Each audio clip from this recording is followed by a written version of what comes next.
Interesting. Well, from that we move on to the next section where we talk about the trends, right?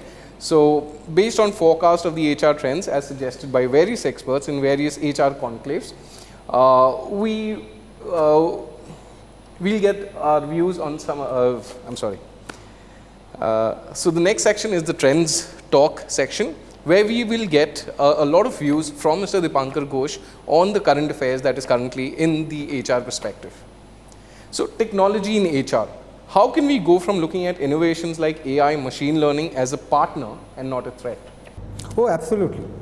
I think anybody who is thinking technology as a threat haven't seen how technology has evolved over last, to me, 250 years. When the first machine came, when the first steam engine came, people thought what would happen to those horse pullers. Did they lose their job? They just became trained drivers probably. When computers came, 60s, 70s, I come from West Bengal, so I know, everybody said jobs will go. We actually added jobs. There were more jobs actually. As I stand in 2019 and we talk a lot about blockchain, AI, ML, people think what would people do, because everything machine will predict, machine will tell what to do, what would people do, and I think it's not going to happen. What actually is going to happen, human beings through aid of technology, human beings move to the next level. They stop doing non-value added work. Their contribution becomes then at the higher level. And I will give you an example. In hiring, as an example, a very important area of HR, artificial intelligence or machine learning can predict me so much about the right hire, which today, if you look at most sales-driven organization, HR is busy hiring. And what HR is not doing is having time to talk with people. They are busy somehow hiring, filling up positions. And AI would help me do quicker decision making on hiring, quicker decision making on whether he is engaged or not, quicker decision making on understanding what's his training need, which machines do, and then I can use my resource in actually human engagement, because machine will never take away the need of human being to talk. One of the big things that I keep hearing from my business partners is, your team members don't have time to talk. They are busy with their laptops doing something. But I say, what do? You have so much technology. They are filling up a form, raising a request, approving something. Point is, the need to engage with business is actually going up, and that's what HR is not doing. And advent of AI and ML will help me release their bandwidth and make them do different things. Interesting. Now, the use of data-driven insights in HR, what are the pros and cons in trying to use data and metrics to track performance? Absolutely. I think, we had for the longest period of time looked at performance through perception. Because I think he is not good. That decides your future. To that we have moved to, we try often or talk often about extremely objective analysis of performance through data and metrics. I think we are just moving from one end of the devil to another end of the deep sea. And you need to have a balance of that. And I will beyond the point, how do you measure the performance of a salesman or a sales manager who has achieved his number, but consistently for last 5 years his team members has been resigning, saying he's an incorrigible man to work with.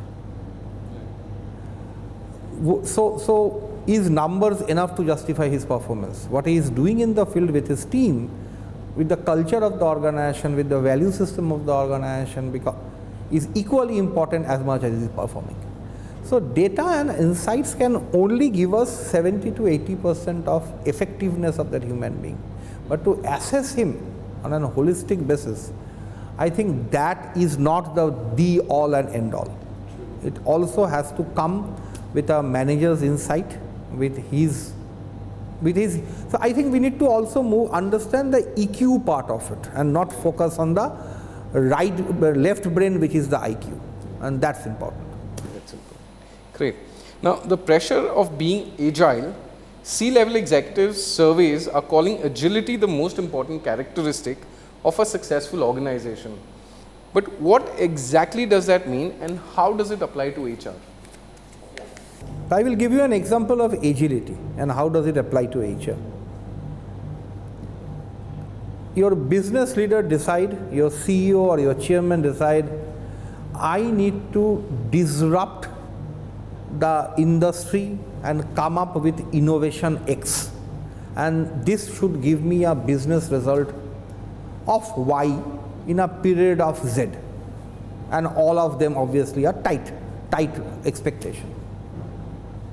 The business immediately jumps into saying, okay, to achieve this kind of a result in this time, these are the three things that I need, which would absolutely require him to be agile. What does that mean to HR? The HR would immediately take that and say, okay, do I have capable people to deliver that?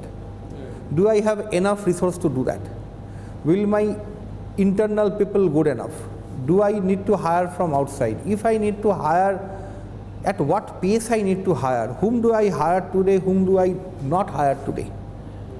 I think today when CXOs are talking about agility in their business, they cannot talk agility of their business without their HR business partner becoming equally agile, because otherwise it don't fall in place.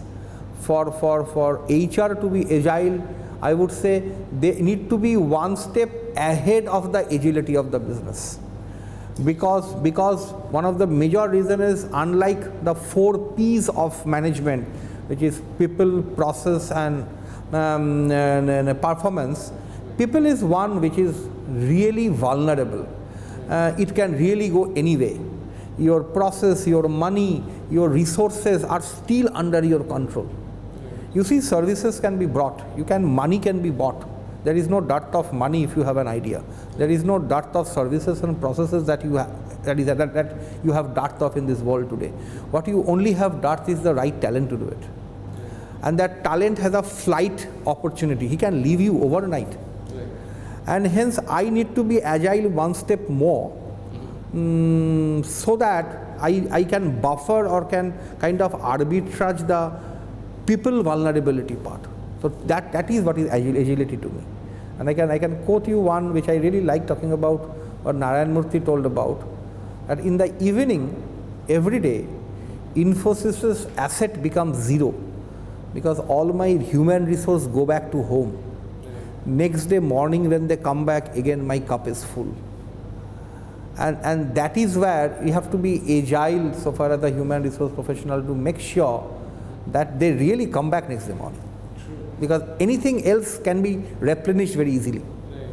Right. I think very aptly placed in the context. Great. Flexi timings and work from home. What's your take on it? Oh, I'm a big votary of it. You're a big fan of it, big votary of it. Okay. I think it is absolutely the need of the day, more so with technology setting in. I have implemented that right now in my current organization. There was an initial skepticism, but the way it has been embraced, I think it's a complete thumbs up for the entire organization. I think one of the things that we have this control mentality. In school you have a fixed come in and go out time and the school bell rings. We grew up having nightmares about school bells. In US I have seen people keep their cash counters of retail stores empty with no manning, and people just go and pay up. Maybe 5% people may not pay, I don't know. But the cost of hiring a person in US probably is costlier than even if 5% doesn't pay. And then they keep it open. So surveillance, vigilance is something which somehow we are very proud of. And also many of us have moved from manufacturing background, where keeping that tab of when people is coming and going is important. I think those boundaries has been broken with technology's place. Flexibility actually empowers people, and that's very important. It allows people to take his own decision.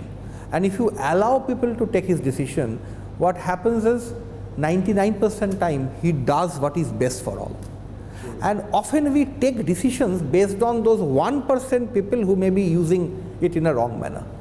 The moment you shift, okay, let me let away go those 1%. 99% is actually doing, and I have seen that over and over again. In flexi timing, work from home, when you start, you feel people are taking advantage. After 6 months, you know it doesn't matter. It doesn't matter. You have empowered and your output hasn't diminished, but you have empowered and energized your people much more. Okay. Do you think India has adapted to the entire concept, or are we still in the... We are still in this, but I think if you look at most corporates, and I can name 15, 20 well-known corporates in Mumbai only, who have in the last 2-3 years, including behemoths like Reliance Industries, to companies I have worked with, Tata Motors, Diageo, Bajaj, we have all been embracing this. For a city like Mumbai, it also makes a lot of sense. Sometime, you know, you would spend 4 hours commuting just to be in office. But if you have a laptop and a Wi-Fi and a speaker, you can give same amount of output sitting at home. Actually, more output. More often than not. In fact, in my earlier organization where we had implemented in really true spirit, a lot of people say, who the hell takes work from home? You end up working more. In office, though, you walk around, talk with people. True. You have some relaxation. In home, anyway, my wife has left, and you have nothing to do. So you go on working, suddenly you say it's 7 p.m. So I would rather want to go to office. Interesting. Okay, so though this should not be a trend, in fact, it should be a trend. I think this question is irrelevant. Okay. Now, where is India? Where do you think are Indian companies in terms of focus on mental health of their employees?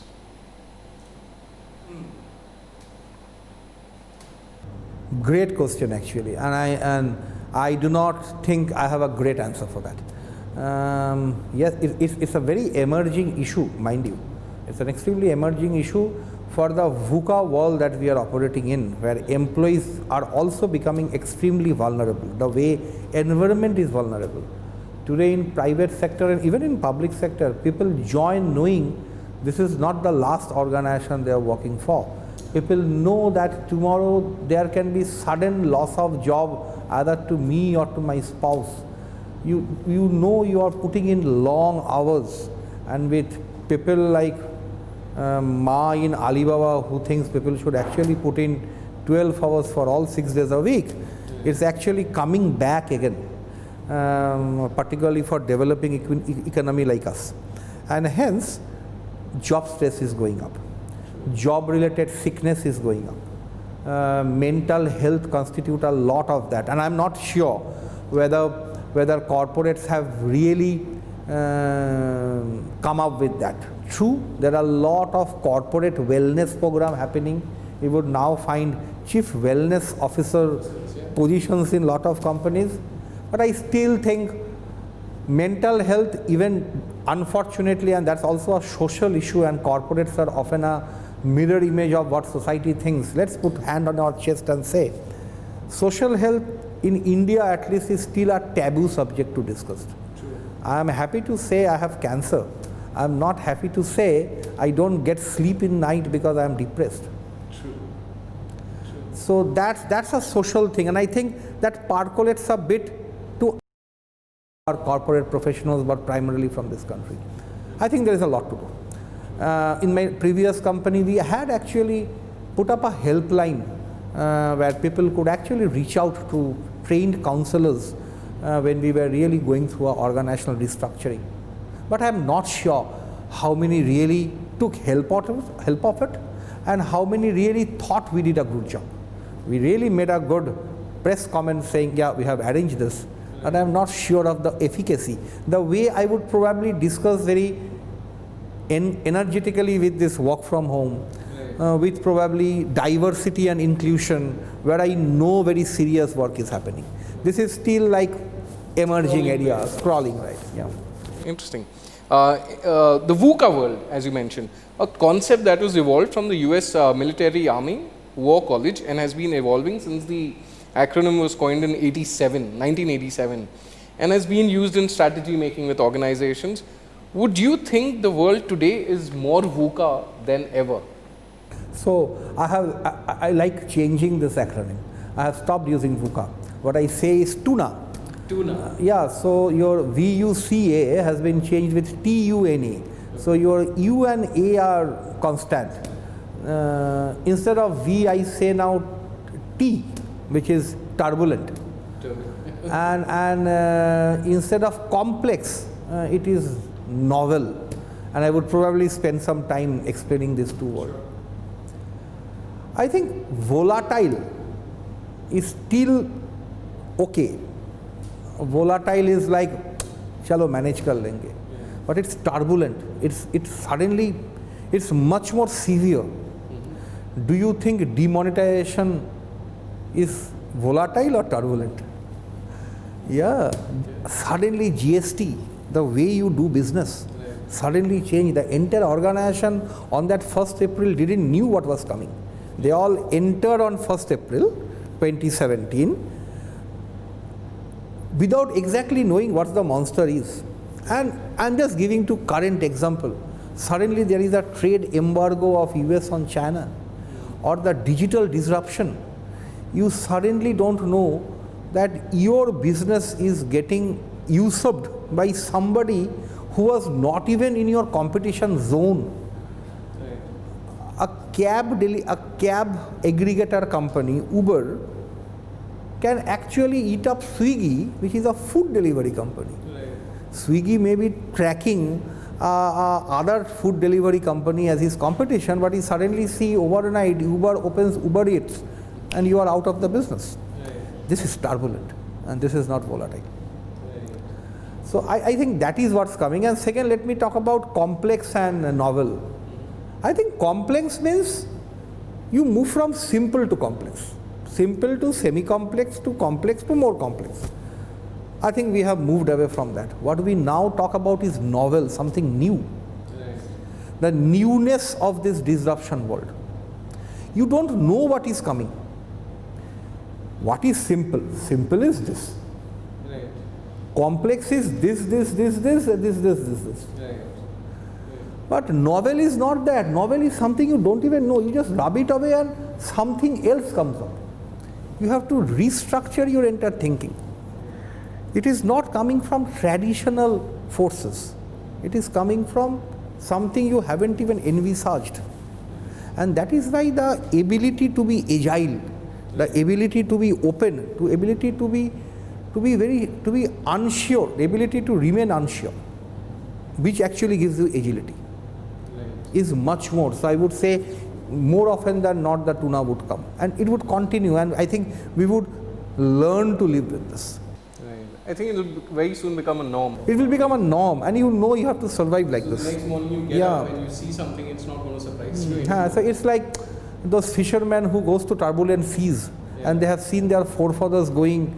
For us it may appear, for them it's routine, it's normal thing. And I think we managers, as early as possible, we understand this is there to stay. So let's think beyond it.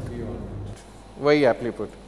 Okay, now while digital and social platforms are being used by marketing teams to push their brand and products, do you think HR can use these platforms to create a positive impact, and how? Oh yes, we are using that a lot. I think any company worth its salt, you would find him available in all the digital platforms. We in our company, we have our Twitter handle, HR Twitter handle, mind you, not the company only. We are in LinkedIn, we are in Insta. We make sure that we have product positioning. So what we do is what we call as EVP, the employer value proposition, where we put the company as a brand to attract potential employees. In fact, in many cases, HR actually use lot of marketing tools. What is marketing doing? Marketing is studying consumer insight and enticing them to buy your product and services. And what does HR do? HR study employee insight and to be employee insight and attract them to be your potential client in terms of being an employee, consultant, user, whatever. think of the big three IT companies.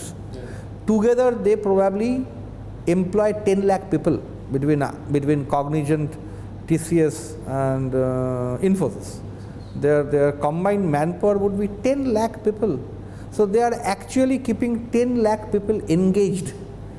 Do you think without understanding their inside, without using marketing techniques, they can entice, keep motivated and engage that kind of a large consumer base?